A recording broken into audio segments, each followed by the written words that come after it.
Hello and welcome to FPL Mate, your best mate for Fantasy Premier League content for the 2022-23 season. And my name is Dan, and it's already almost time for Game Week 5. Game Week 5 starts at on Tuesday, which means I am up almost at midnight on a Saturday. This is the second time I've tried to record this video because the first time I had my microphone off by accident, but I'm tired, okay guys, it's late. But the grind must continue. The new Game Week is just around the corner, so we're going to do another tier list for Game Week 5. If you do enjoy this one, please do leave a like, massively appreciated, and do subscribe if you're new around here and you want more tier lists in your face. So let's get on with it. I've already done this once, let's do it again.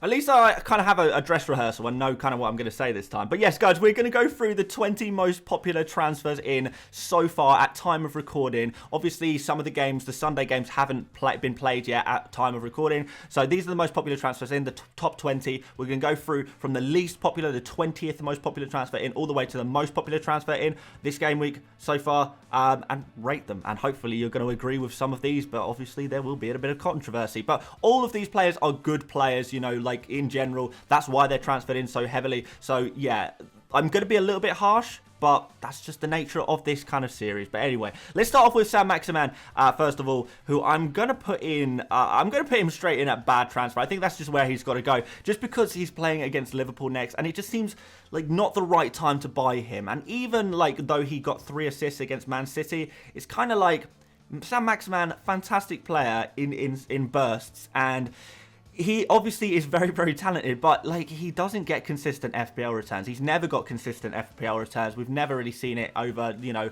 every kind of game week kind of basis. And when he's about to play Liverpool, it seems like the worst time to buy him, really. Let's see how he gets on against Wolves. Obviously, his fixture hasn't played yet in game week 4, but it seems like a really weird time to kind of buy him. I'd like to kind of see how he gets on at Wolves and then see how he gets on at Liverpool. If he can start being a little bit more consistent than he has been historically, then maybe he's a slightly better option. I'm going to put Cucurella in a B, optional, just because I do like the look of the fixtures. Obviously, we've got Southampton next for Chelsea. Cucurella, I don't think it's an absolute must-have, but at the same time, I think he is just a good option, a decent option if you're looking for a defender around that 5 million mark. Chelsea's still not fully convincing defensively, I don't think, but they are bringing in some new players. We've got Fofana coming in, which is hopefully going to change him. Koulibaly is going to come back as well.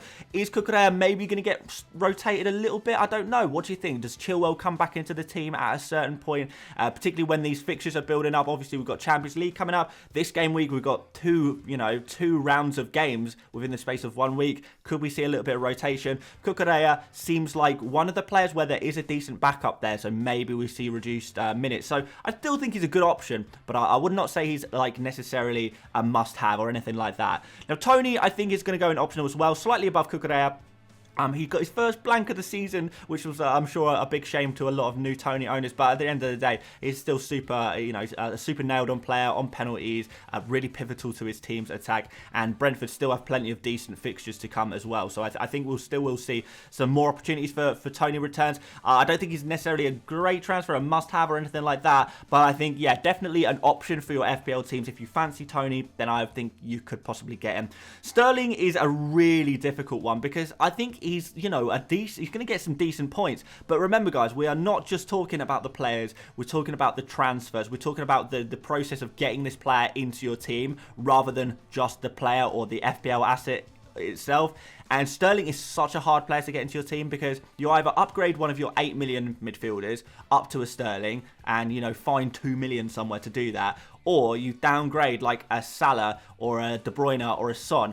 Now, I'm sure a load of you guys, having watched that game where Liverpool win 9-0 and somehow, in an absolute mystery, Salah doesn't get any FPL returns. Some of you guys will be so frustrated with that you'll be saying, yeah, Salah, terrible player, awful, needs to go. I'm just going to sell him for Sterling. And I'm sure there'll be a lot of people thinking about doing that, but I don't think that's the right move. I really don't. So I'm going to drop Sterling down into bad transfer because I don't think he's worth the money that you pay for him. I think in the midfield slot, you can get some other decent FPL options for a lot cheaper. I think there's some really nice value midfielders at the moment, so I don't really think there's much real need to spend all of that money on Sterling, and I certainly wouldn't be looking to downgrade a Salah or even a De Bruyne just yet. I think they still need a little bit more time.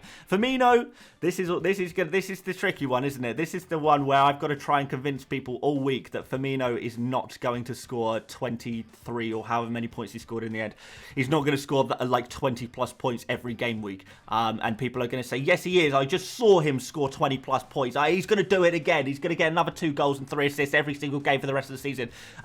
Newcastle is kind of like not the best fixture in the world. I don't think Newcastle are insane defensively necessarily. I think they have shown some fragilities, but am I expecting Firmino to go and do that again? Absolutely not. Maybe he gets the odd FPL return, but in that one game against Bournemouth, he pretty much got his entire return total for the previous season. He's not a player who gets a lot of FPL returns, and that's not really his job in his team. So that's absolutely fine. A good player, but not necessarily a player to get consistent FPL returns, and we rarely see that from him. At the same time, we've also got Darwin Núñez. He's going to return from his suspension very soon. We're going to see Diogo Jota return from injury very soon, and we are going to see Firmino rotated as well. So in general, for 8 million, who are you even selling to get Firmino? I mean, that's like, it's going to cost you 2 transfers to get to him, unless you're selling like Gabriel Jesus, which I wouldn't recommend either. It's a really difficult one. It's really difficult to get to Firmino, and he's just going to get rotated, and he's not going to return the same way every week. So lots of worrying signs about people buying Firmino. I know they will, and I know I won't be able to stop people, and I know I won't be able to convince people to not buy Firmino, because people look at one game week's worth of points and think, wow, that's amazing. He's probably going to do that every week. You don't play Bournemouth every week, let me tell you that. Now, Reece James, I'm going to actually slot into a great transfer, because I think now that Fofana is coming into the team, Caliban is going to finally realise that they I don't know why this is such a mystery, but Chelsea happen to have one of the best right wing backs in world football at their club. Maybe they should play him at right wing back, because I tell you what, every time he slots into, even if it's like half a game or a little bit of time at the end of a game, when he slots into that right wing back position, he just gets FPL returns. He gets goals, he gets assists. That's exactly what Chelsea need, right? Not an amazing start to the season for Chelsea, and they are going to need to pick up points. Why not put one of their best players in their best position, because it clearly works every time that happens. But yeah, certainly when Fofana comes in, Fofana's going to slot in that right centre-back position, which is going to allow James to play more frequently at a right wing-back role. And when he does go into those positions, if he gets a full 19 minutes in a position like that, you just know that he is really going to turn it up, and he's going to start getting those big hauls, those 10-pointer pluses that we absolutely love.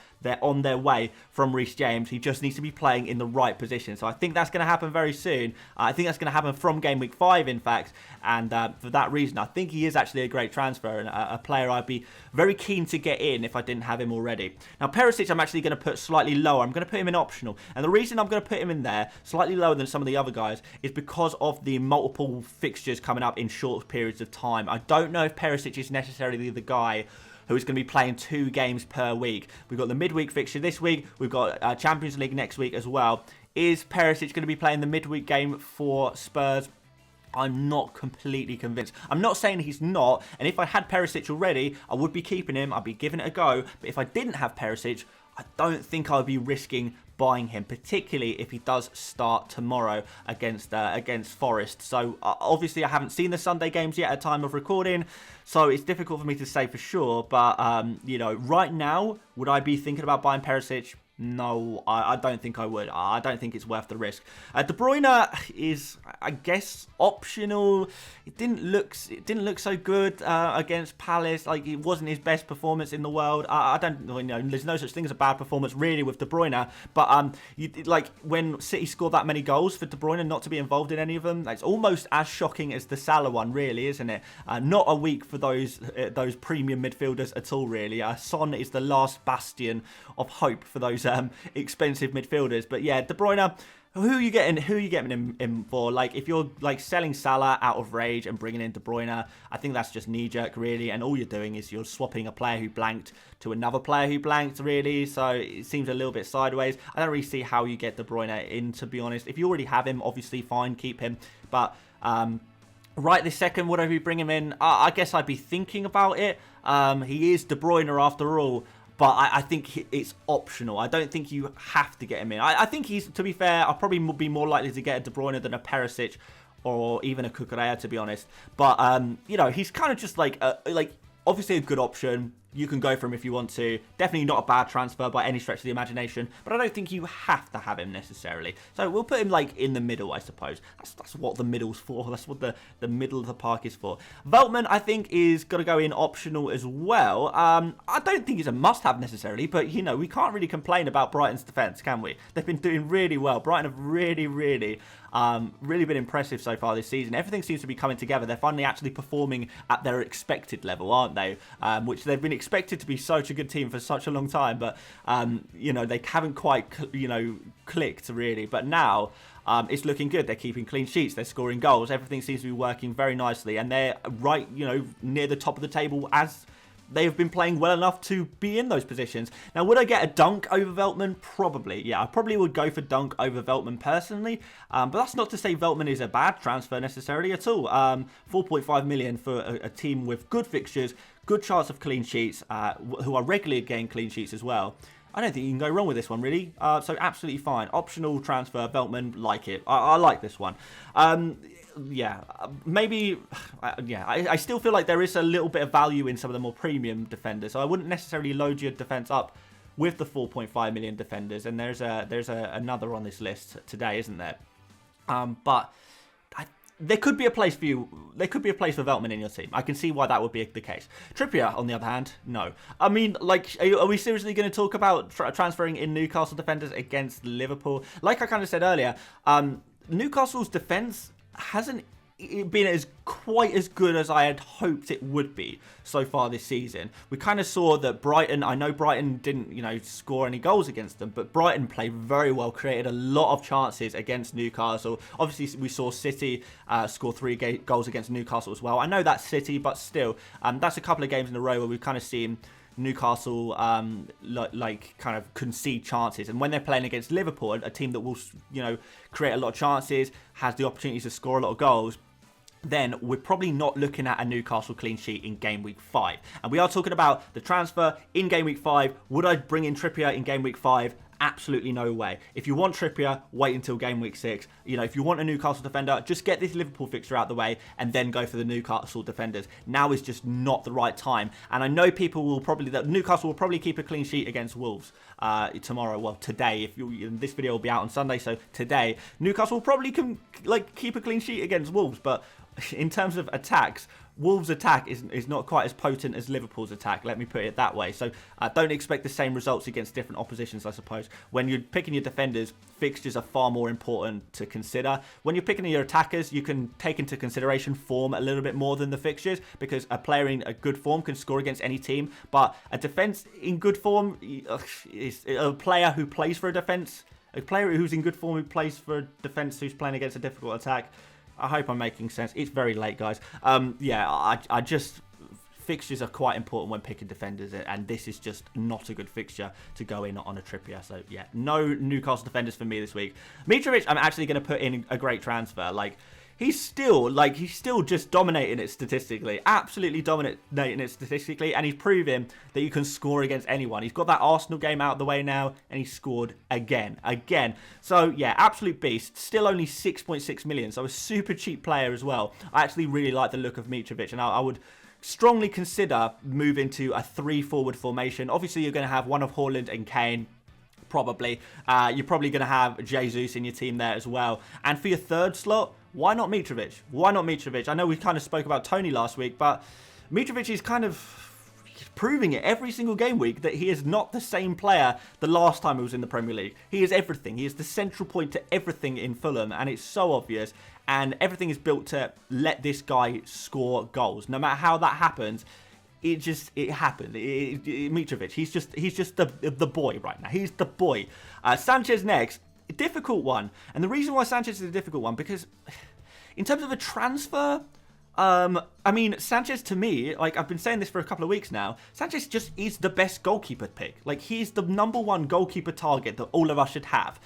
Now, the question is, should we be looking at making a goalkeeper transfer? And the answer is probably not, depending on who you are. Now, in situations where you've got a Raya, or you've got a Henderson, or you've got a Ramsdale, you know, kind of cheap-ish goalkeepers who are doing pretty well, you know, tiding over quite nicely, should you be buying Sanchez? No, there's just a complete waste of a transfer. It's too sideways. It's not a very good transfer. It's a poor use of transfer.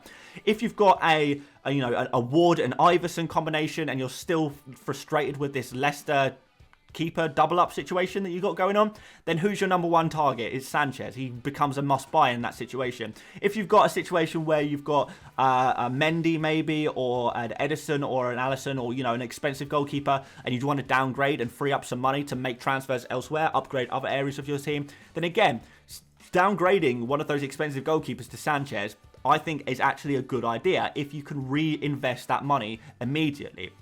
So I think we'll drop him down into great transfer, because I think there are a few circumstances. This is not going to be a transfer for everyone, but I think there are a decent amount of circumstances where Sanchez would actually be a decent little signing for your FPL teams. So I'm going to put him in great transfer. Bernardo, I'm warming to him. If he's staying at City, and it looks like he is staying at City, you know, if that's going to be the case, then like, he's now 6.8 million. He's playing well. He's playing very well, actually.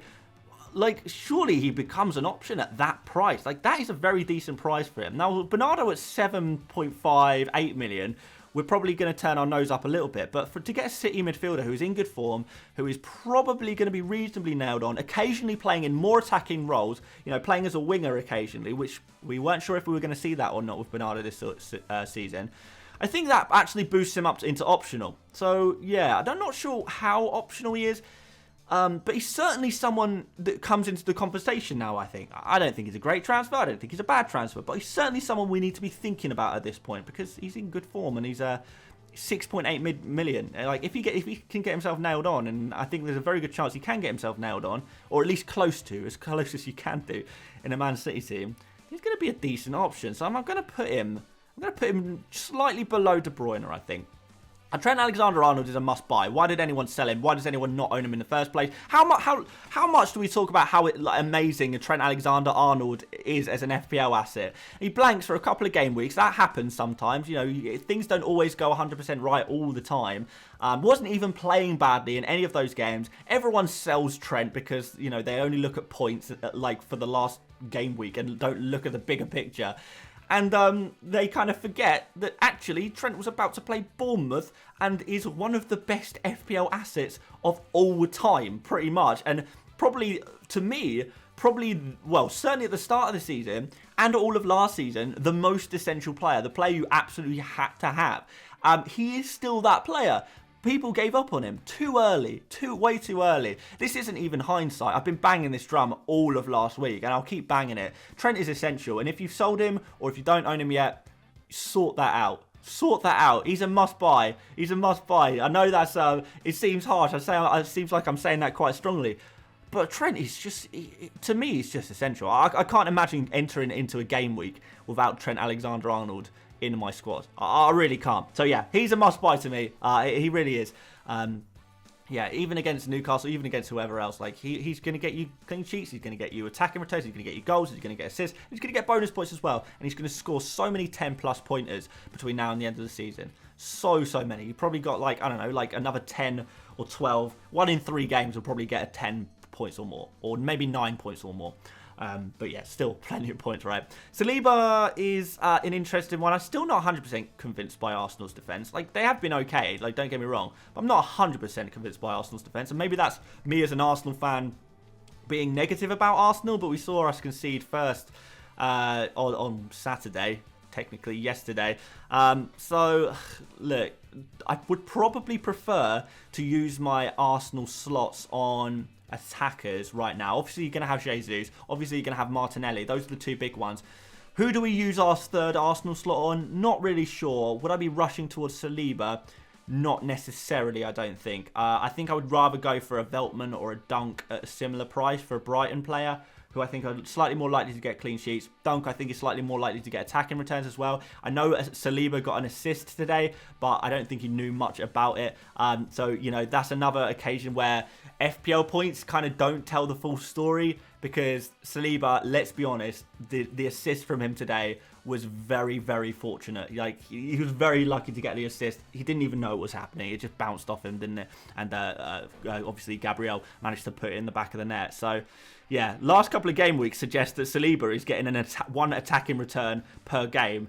But I think we have to look at the exact circumstances behind that and maybe not judge too quickly. But look, he's optional. You can go for him if you want. He's a decent price. But honestly, I would be probably, if I'm looking at this kind of region of, cheap defender, I may be looking at Fofana, just signed for Chelsea, 4.4 million. Put that one in your diaries.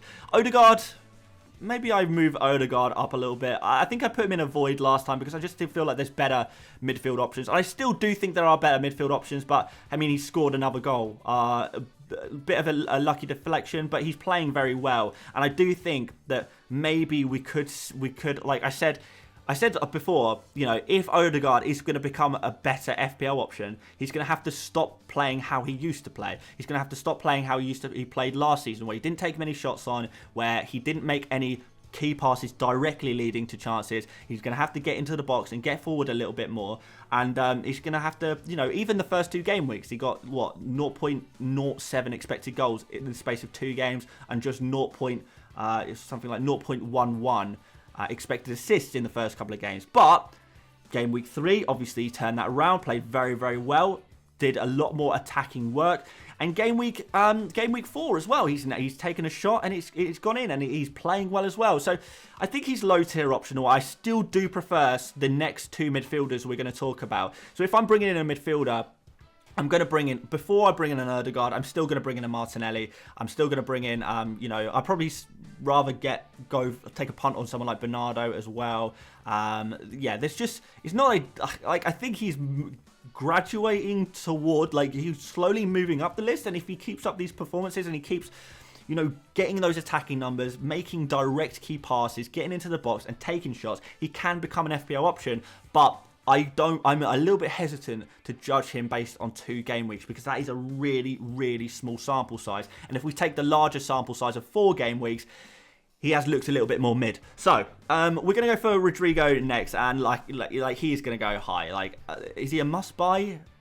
I mean, almost a must-buy. I don't know if I could quite put him in must-buy yet, but I certainly want to put him at the top of a great transfer because now I know he blanks obviously in game week 4 against Brighton, but that was kind of the last game where we were kind of like, and I said this on stream earlier.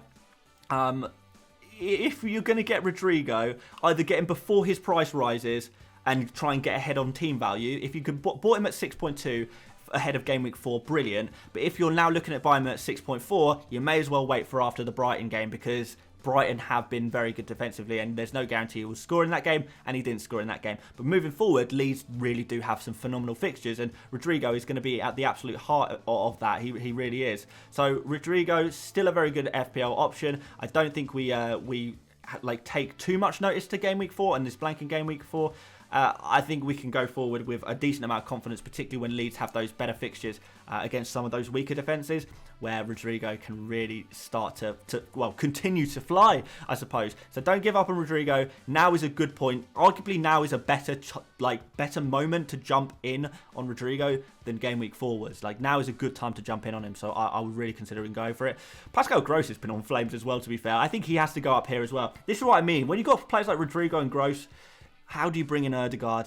I don't know. Pascal Gross, I think let's put him around here. Again, Brighton have got some really nice fixtures for their attackers.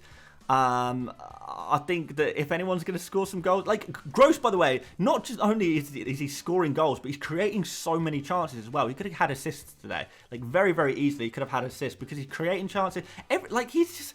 where did this guy come from, basically? Obviously, he's been around forever, but this level of Pascal Gross is just a new level of Pascal Gross that I don't think we've seen before. It really is quite mad. So, yeah, Brighton in amazing form. Pascal Gross, a very big part of everything they do in attack. There's no way he's getting rotated in the form he's in right now. He's really, really crucial to what Brighton are doing. And I think he's a great transfer, and I'll really strongly consider getting him in. Luis Diaz, would I buy him ahead of Newcastle? I mean, if you only got 2 Liverpool players right now and you've changed your mind, or maybe you got 1 Liverpool player, you change your mind, you think, now I want to get back in on Liverpool. I see now that maybe they can score some goals. Maybe they can put in some good performances. Newcastle isn't necessarily the best fixture in the world to jump in on Liverpool players. I don't know if it's the best jumping in point, but at the end of the day, they are Liverpool. So if your faith in Liverpool is back, then I certainly think Luis Diaz is a player that should be reasonably high on your shopping list. Where would we put him, though? Is he a great transfer? Is he optional? He's certainly at least optional. Would I say he's a great transfer? I mean, yeah. I suppose I would. I still think he's the best 8 million midfielder. He kind of always has been and probably always will be. I know people will be crying Maddison in the comments, but I still think Luis Diaz is a better 8 million-ish pick, to be honest. So let's actually put him... Let's put him like here, I think. And finally, we've got to finish off with the one where this is just the riskiest one of all. But we move. I'm gonna put Haaland in optional, and there's no way I'm gonna get good comments about this because he's just scored a hat-trick. How can you put a player who's just scored a hat-trick in optional? And the reason is rotation. We have, like, I know people say, well, I disagree, but what I'm telling you is literally a fact. It is a fact that Pep Guardiola has said that Erling Haaland is not going to play 2 games a week. When Man City are playing 2 games a week, Haaland is going to rotate with Alvarez. This has been said by Pep Guardiola. We also know that Haaland signed for Man City because he knew that he would be able to get that rest time and won't have to play 2 games a week every week. So we've got comments from Pep saying Haaland is not going to play 2 games a week. We've got comments from Haaland saying, I moved to Man City so I would not have to play 2 games a week. We have now got 2 games a week, which means that bringing in Haaland, I know it's an amazing fixture next for Manchester City, against Nottingham Forest, obviously, but there is a huge chance that Haaland is benched. I'm not saying it's going to happen. That's why he's in optional. If I was certain about it, he would be going in bad transfer or a void. But I would say that there is genuinely probably at least 40% chance, maybe even 50% chance that Haaland is benched in game week 5, which I know is not what you want to hear. I know that's not what you want to hear, but I'm just passing on the information, not the opinion, the information that we have. So buy Haaland at your own risk. It is super, super, super risky right now to go for him. Look, if he plays, it's amazing. It's amazing.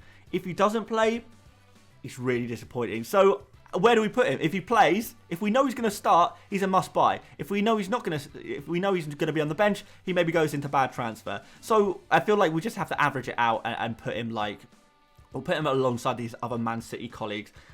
Maybe just ahead of Bernardo Silva there. So he's going to go in. He's going to go in optional, and I'm not looking forward to reading the comments about that. But like I say, just passing on information that I have. Oh dear, there we go. There's our tier list. Thank you so much for watching this video today, guys. This has been a long one, far longer than I expected. I need to go to bed now. If you enjoyed this video, please do leave a like. Please do subscribe if you're new around here. And don't forget, you can still get 30% off Fantasy Football Hub. Just click on the link in the description. I know we didn't talk too much about Fantasy Football Hub today, but you know, if you want to get your membership or you want to just check out the free tools, link in the description. Go check it out. So there we go, guys. We've got Buy, Sell, Keep, Avoid coming up next. I'm going to try and do a stream on Sunday today as well. At some point, maybe after the Spurs game. I'm going to try. I can't promise you, but hopefully see a few of you guys there. And that ends the longest ever video you will ever watch, apparently. So there we go. Thanks so much for watching.